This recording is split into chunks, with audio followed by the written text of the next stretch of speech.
കുറേ over think ചെയ്തു. ഒന്നാമത് എൻ്റെ പ്രായം ഇതാണ്, അതങ്ങനെ ആയിട്ടുണ്ടെങ്കിൽ ശരിയാവും. നാട്ടുകാരാണ്, പിന്നെ ഇതിപ്പോ എന്താ നാട്ടുകാര് പഠിക്കണേ? എൻ്റെ എന്നെ പഠിപ്പിച്ച അതിനൊന്നും നല്ലതല്ലേ? പഠിപ്പിച്ച ഒരു അധ്യാപകന്റെ മകളെ കല്യാണം കഴിക്കാന്ന് പറയുന്നത് ഭാഗ്യല്ലേ, നല്ലതല്ലേ? അല്ല, അന്ന് ചെറുപ്രായമല്ലേ, 23 വയസ്സ്. അപ്പം ഞാനങ്ങനെ ചിന്തിച്ചു. അതിലെനിക്ക് വിഷമമുണ്ട്. ഇപ്പൊ കുറ്റബോധം തോന്നുന്നുണ്ടോ? ഉണ്ട്. എന്നാ ഇരുന്നോടെ. ആ പെൺകുട്ടി ഇപ്പൊ എങ്ങനെ കല്യാണം കഴിച്ചാ? ആ, കുട്ടികളൊക്കെ ആയോ? ഇതാണ് ശരിക്കും വിഷമമുണ്ട് എനിക്ക്. ഇപ്പോഴും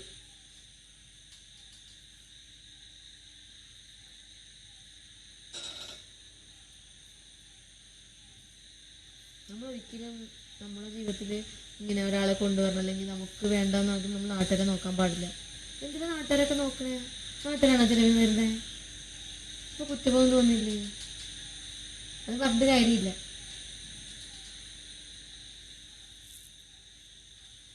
പെൺകുട്ടികളൊക്കെ അങ്ങോട്ട് വന്ന് ഇഷ്ടം നമ്മൾ പറയുന്നത് വലിയ കാര്യമാണ് കേട്ടോ. പക്ഷെ പെൺകുട്ടികൾക്കൊക്കെ